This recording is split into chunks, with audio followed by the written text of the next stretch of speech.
Snowflakes danced like ghosts over the frozen plains of Montana, burying the screams of a dying world. In 1892, the White Hell blizzard had claimed everything: herds of cattle, dreams of fortune, and the fragile lives of the forgotten. Amid the ruins of Bitterroot, Clara Voss knelt in the biting cold, her calloused hands trembling as she measured out precious herbs to starving children, their eyes hollow with despair.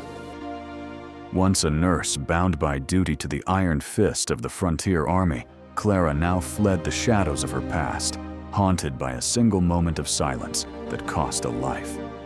Yet in this frozen purgatory, her quiet rebellion would ignite a fire that could thaw even the coldest hearts, or consume them all.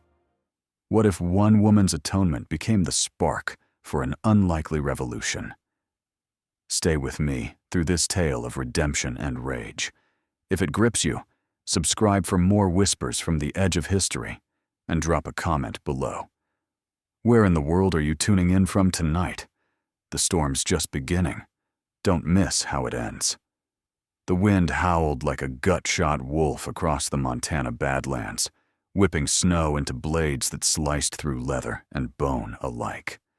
It was the winter of 1892, and what the ranch hands called the White Hell had descended without mercy. A blizzard so fierce it turned the open range into a vast, unmarked grave. Cattle lay in twisted heaps, their hides cracked open by the frost, eyes glazed like milky agates staring at nothing. The Bitterroot Valley, once a ribbon of green promise threading through the Rockies, now choked under drifts that swallowed wagons whole. Timber shacks sagged under the weight, their roofs groaning like old men with crushed spines. In this frozen slaughterhouse, the air reeked of wet wool and despair, thick as gun smoke after a botched ambush. Clara Voss trudged through the knee-deep white, her boots crunching ice that might have been a man's arm for all she knew. At 42, she was a wisp of a woman, gnarled by years on the trail. Face weathered like saddle leather, gray streaks threading her dark hair like veins of quartz in granite. Her husband, a prospector with fool's gold dreams, had gone under 2 summers back, claimed by cholera in a tent city boomtown. Since then, she'd wandered, trading her skills as a nurse for a corner in someone else's fire. Now, in Bitterroot's ragged outskirts, a cluster of sod huts and lean-tos huddled against a creek gone solid as iron, Clara bartered her last scraps of dignity for survival. She knelt before a sputtering cook fire in the lee of a derelict saloon, its false front splintered and half-buried. Around her, the refugees gathered like crows on a fence post, gaunt miners from busted silver claims, their beards frosted with rime, farm wives clutching shawls woven from gunny sacks, and the Cherokee families, driven west from their ancestral hollows by edicts from Washington, men who'd never smelled prairie dust. They were a ragged Congress, skin tones blending from pale ash to copper dusk, all united by the hollow pit in their bellies. Children, the smallest thieves of hope, pressed close, their breaths puffing out in feeble clouds.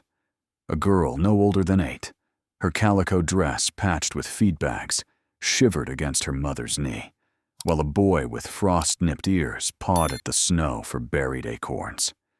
From her satchel, oiled canvas scarred by campfire sparks, Clara drew a tin cup etched with Army-issue stamps, a relic from her days stitching wounds in cavalry camps. Her hands, calloused from scalpel and spur, shook as she measured out willow bark and dried elderberry, the last dregs of her pharmacopoeia.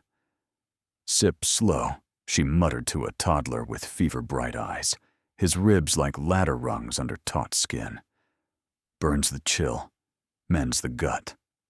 The brew steamed faintly, acrid as burnt sagebrush, and the child gulped it down, coughing sparks into the gale. One by one, she doled out portions, a pinch of yarrow for the flux, a twist of licorice root to ease the coughs that rattled like loose wagon axles. No coin changed hands. Payment was in nods, in eyes that said not yet dead. But it was the boy who stopped her cold.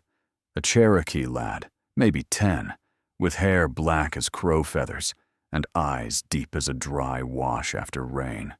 He sat cross-legged on a buffalo robe frayed to threads, clutching a tin mug that dwarfed his bird-thin hands. His gaze locked on hers as she ladled the murky tonic, unblinking, probing like a prospector's pick into soft earth. In that stare, the years peeled back like sun-bleached hide. 20 winters passed in a Dakota skirmish under a sky-bruised purple. Clara had been the greenhorn aide in Colonel Hargrove's field hospital. Gunfire had cracked the dawn, and when the smoke cleared, she'd watched from the tent flap as troopers dragged a warrior from his lodge, a man with the same hawkish jaw, the same unyielding stare. He'd lunged for his knife, and Hargrove's revolver barked once, twice. Blood bloomed on buckskin, and from the shadows, a child had wailed. Clara had turned away, busied her hands with bandages, telling herself it was mercy's price. But the boy's cry had burrowed into her like barbed wire, twisting tighter with every mile west. Now, here he was again, or his ghost, in this frozen purgatory. "You see it too, don't you?" she whispered to the wind, her voice lost in the howl. The tonic spilled over the mug's rim, staining the snow pinkish. She pressed it into his palms, feeling the echo of that old scream in her marrow. Around them, the fire spat embers into the dark, and the refugees murmured prayers in tongues mingled, English clipped with Cherokee syllables, laced with Gaelic curses. The white hell wasn't done. It gnawed at the edges, promising more graves by morn.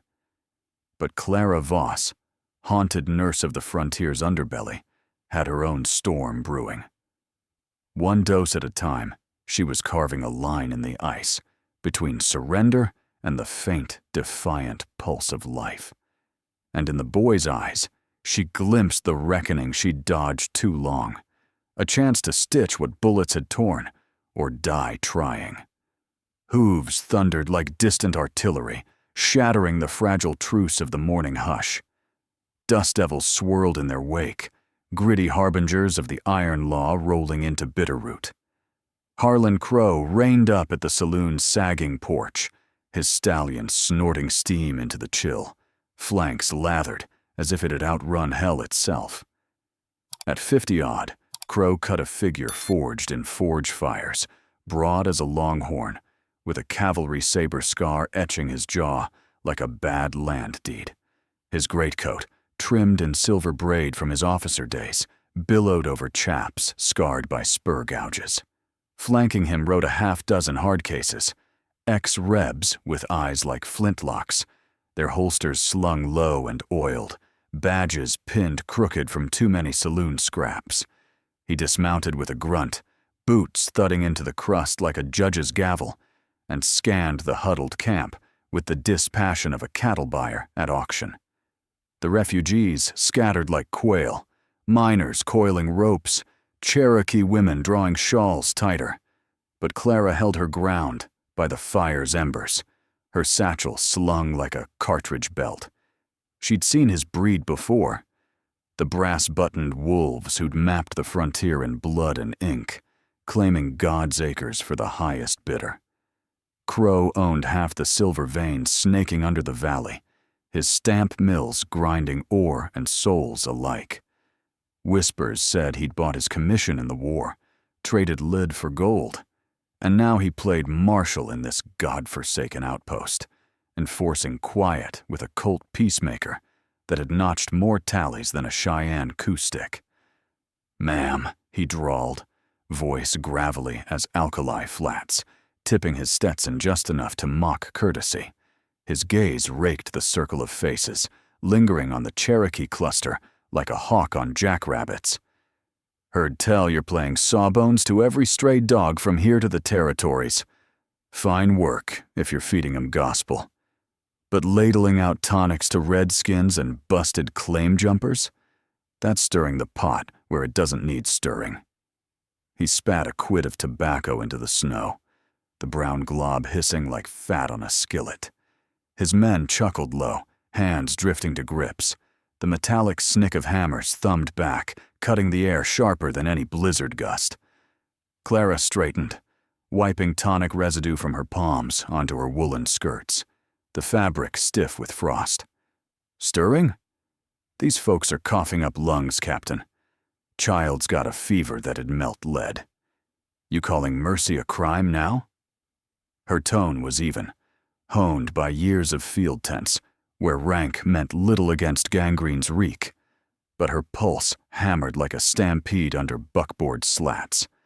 The boy from yesterday edged closer, his mug clutched like a shield, those deep eyes flicking between them, wary as a Mustang colt scenting wire. Crow's laugh barked out, dry as bleached bones. Mercy? Out here, ma'am, mercy's a luxury for folks with full bellies and dry powder. You're arming 'em with hope, see? And hope in the wrong throats breeds notions about land that ain't theirs, wages that ain't paid. I run a tight spread. Order keeps the wolves at bay. You keep this up, you're no better than a Comanche witch doctor peddling ghost dances. He stepped closer, close enough she smelled the whiskey on his breath, sharp as creosote. The refugees murmured, a low rumble like thunderheads building over the divide, but fear pinned them, eyes down, hands idle.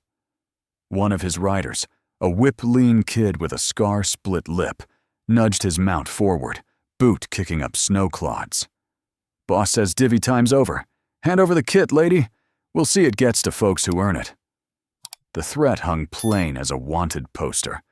Cross the line, and the next blizzard buries you permanently. Clara's fingers tightened on the satchel strap, the leather creaking like saddle rigging under strain. Earn it. These kids earned the pox from your mill tailings poisoning the creek. Take it if you can stomach the sin. The words landed like a slap, and for a beat, the street went tomb silent, wind moaning through the saloon's bullet-pocked sign. Crow's eyes narrowed to gun sights, weighing her like ore in a pan, fool's glitter or vein of silver. If tales like this, of grit clashing against greed on the raw edge of the frontier, pull you in like a riptide, consider subscribing to the channel. It's fuel for stories that remind us the old world's ghosts still whisper truths worth hearing. No charge, just a nod to keep the fire stoked. He rocked back on his heels, a predator conceding the kill for now. Sin's a heavy load, ma'am, but I'll lighten yours come supply train. No more free rides on my rails. Wheeling his horse, he spurred away, the posse trailing like smoke from a dying brand. Dust settled slow, but the rift yawned wider. Bitterroot's fragile peace cracked like thin ice under boot. Clara watched them vanish into the white haze, her breath fogging the boy's face as she pressed the last dose into his hand. Drink deep, she said, voice steady as a leveled barrel. Storms like that one don't break easy. And in the valley's hush, the first flakes of fresh squall began to fall, veiling the tracks of men who wrote law with lead. The squall thickened into night, a shroud of white that muffled the valley's pulse and turned the creek to a serpentine scar of ice. By dawn, Crow's riders had slipped back like coyotes under moonless sky, their torches blooming orange against the dark. Flames licked up the sod huts first, thatch roofs exhaling black serpents of smoke that coiled skyward, heavy with the tang of charred canvas and desperation. The refugees bolted from their pallets, barefoot into the frost, dragging children and scant bundles as the fire's roar drowned out cries. Clara, roused by the acrid bite in her nostrils, burst from her lean-to with satchel in tow, the heat singeing her skirts like a brand. She clawed through the melee, herding a knot of miners toward the frozen creek bed, their faces smeared with soot and terror. Behind, the Cherokee cluster fared worse. Their dome-shaped wickiups, lashed from willow and hide, crumpled like spent cartridges under the blaze, spewing sparks that danced on the wind like vengeful fireflies. One hut held stubborn, its flames guttering low when Crow's men circled back, rifles cradled like grim reapers' scythes. They torched the last cache, Clara's precious crates of herbs, pilfered from a derailed freight wagon weeks prior, piling them high and dousing with coal oil that flared blue and voracious. The pyre illuminated their grins, teeth flashing like spent brass in lantern light, as yarrow and golden seal curled to ash, their medicinal ghosts rising in bitter smoke. "That's for the captain's goodwill," the scar-lipped kid jeered, kicking a smoldering root into the snow. By the time the blaze sputtered to embers, the camp lay gutted, a ring of blackened stumps and sodden quilts, the air reeking of wet char and the faint, underlying rot of fevered flesh. 2 children had vanished in the chaos, a toddler's wail cut short by collapsing beams, another lost to the stampede. The survivors huddled in the lee of the creek, breath ragged, eyes hollowed by the night's theft. Clara's hands trembled as she sifted through the wreckage come false dawn, fingers black with ash, unearthing only a singed pouch of willow bark, enough for 1 fever, maybe 2. The Cherokee elder, Tsala, whom she'd glimpsed before but never named, knelt nearby, her braids streaked gray as canyon walls, face etched with lines like arroyo cracks. She was winnowing the ruins of her own stores, dried sumac leaves for lung fever, now fodder for the flames. Their eyes met across the char, a flicker of shared ruin passing wordless. Enemies once, by bloodlines drawn in treaty ink and broken oaths, now bound by the same predator's claw. Tsala rose, her deerskin moccasins whispering over crust, and nodded toward the shadowed rise where Crow's mill loomed, its stack belching steam like a dragon's breath. Midnight found Clara belly-crawling through the mill yard's perimeter, the chain-link fence rattling like loose spurs in the gusts. She'd slipped away at dusk, leaving the camp's watch to the miners' shotguns, her path lit only by star-prickled sky and the faint glow from the bunkhouse windows. The air hummed with the mill's ceaseless grind, stamps pounding ore like artillery on an anvil, drowning the night watchman's rounds. She scaled the fence with a grunt, barbs snagging her coat like greedy fingers, and dropped into the yard, heart thudding against her ribs like a Mustang's hooves on hardpan. The supply shed squatted low, padlocked and squat as a bull's head, its walls planked from pine scarred by saw marks. She worked the hasp with a filched chisel, the metal shrieking soft as a gutted rabbit, and shouldered the door ajar. Inside, crates loomed like frontier coffins, labeled in faded stencil, laudanum, calomel, crates of cinchona bark shipped from New Orleans ports. Her fingers flew, prying lids with the chisel's edge, the wood splintering like dry bone. She stuffed her satchel, fistfuls of quinine vials, bundles of foxglove leaves, each haul a small defiance against the gravedigger's tally. But as she dragged a second crate toward the door, boot falls crunched outside, gravel spitting under heels. The scar-lipped kid and 2 others rounded the corner, lanterns swinging like pendulums, catching her shadow sharp against the frost. "Thieving bitch," the kid snarled, drawing iron with a snick that echoed like a snake's rattle. Shots cracked the night, lead splintering plank, whining off metal. Clara diving behind a barrel, the acrid bite of powder stinging her eyes. Bullets chewed the air, one grazing her arm in a hot kiss of fire, blood welling dark as ink. She fired blind from her derringer, the pop feeble as a cap gun, buying seconds to scramble toward the fence. A slug hummed past her ear, close enough to part hairs, and she tasted copper. Fear or blood, indistinguishable. Then, from the tree line, a shadow detached. Tsala. Bow drawn taut as a bowstring, arrow loosed in a whisper. It thwacked home in the kid's shoulder, felling him with a yelp like a stepped-on cur. The others wheeled, rifles barking toward the dark, but Tsala was smoke, vanishing into the scrub as return fire splintered bark. In the melee, Clara vaulted the fence, crates thudding behind her, and bolted for the creek, lungs burning like bellows. They met at the water's edge, breaths mingling in white plumes, the elder's eyes steady as a lodestone. "The young one's lungs fail without this," Tsala said, voice low as river murmur, handing over a poultice from her own hidden cache. No words for the old wars, the raids where Clara's camp had stitched bluecoat wounds from Tsala's arrows. Just the shared weight of crates, hauled back through the dark, the mill's grind fading like a receding thunder. By the camp's reformed circle, tents re-rigged from mill tarps and salvaged hides, the poultices worked their grim alchemy. The fevered boy stirred under blankets, cough easing to wheeze, while Clara bound her graze with a strip of linen, the sting a badge of the night's bargain. Tsala distributed sumac tea, her hands as sure as a farrier's, the refugees watching wary but wordless.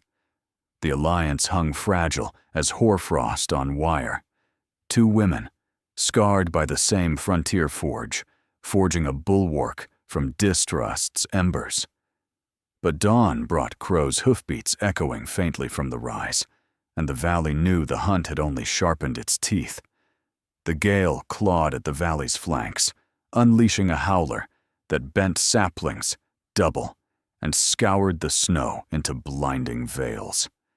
By vespers, the camp had burrowed into the old mill warehouse, a cavernous husk of rusting beams and clapboard walls, its iron skeleton groaning like a dying longhorn. The refugees had fortified it with splintered pallets and tarpaulin, the air inside thick with the fug of unwashed bodies and damp wool. Clara and Tsala moved among them like twin specters, ladling thin gruel from a cauldron slung over coals, the steam curling up to etch frost patterns on the rafters. The Cherokee boy, his fever broken, but frame still gaunt as a fence post, huddled with siblings under a shared robe, while miners' wives rocked colicky infants to the rhythm of the wind's wail. Lanterns swung from hooks, casting long shadows that danced like Comanche scouts on the prowl, and the only sound beyond the storm was the low thrum of murmured hymns, fragments of Amazing Grace, tangled with Cherokee chants, a fragile hymn against the void. Outside, Crow's posse mustered under the lee of a ridge, their silhouettes etched black against the squall's fury. He'd gathered a dozen more, roughnecks from the stamp mill, their faces pocked by powder burns, armed with Winchesters, and a grudge honed sharp as a skinning knife. Crow himself led, mounted on a piebald gelding that pawed the drifts, its breath a white banner of resolve. "Tonight we end the rot," he growled to the circle, voice carrying over the gusts like a sergeant's bark. "That warehouse is a hornet's nest, red devils and trash alike, buzzing with notions above their station. We smoke 'em out, make examples. No quarter for poisoners of the peace." His men nodded, oiling levers and thumbing cartridges, the metallic rasp a counterpoint to the thunder rolling down from the peaks. Torches sputtered to life, rags soaked in turpentine, and they spurred forward, the blizzard swallowing their hoof thunder until they loomed sudden as an Apache raid at the warehouse's barricade. The assault cracked like dry timber under boot, a rider's boot slamming the door, splintering latch and jam in a spray of ice shards. Shouts erupted, "Hands up, you sons of bitches!" followed by the flat crack of rifle fire punching through walls, lead whining off iron struts like ricocheting hail. Inside, chaos bloomed. A miner lunged for his scattergun, blasting buckshot that shredded a torchbearer's coat. A Cherokee brave hurled a hatchet that buried deep in a thug's thigh, eliciting a howl swallowed by the gale. Clara snatched a Navy Colt from a fallen miner's belt, its grip tacky with sweat, and fired from the hip. 2 rounds that stitched a gunman's sleeve, forcing him to drop his iron. Tsala, bow discarded for a scavenged carbine, picked her shots deliberately, each report a measured toll on the invader's line. The children screamed, a piercing chorus that knifed through the din, huddling behind crates as ricochets sparked blue off metal. Powder haze thickened the air, acrid as burnt branding iron, mingling with the copper tang of blood and the ozone bite of fear. Crow pressed the breach, his peacemaker barking steady as a metronome, felling a defender with a gut shot that folded the man like wet laundry. "Voss," he bellowed, spotting her through the melee, eyes locked like a duelist's across a saloon floor. "You lit this fuse, now watch it burn your rabble."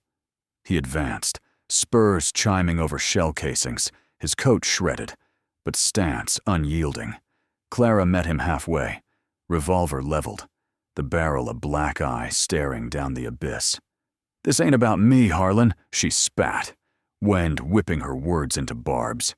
"It's about the little ones you aim to bury alive. Call off your dogs." A bullet tugged at her sleeve, tearing wool but missing flesh, and she fired back, the slug carving a furrow in his hat brim.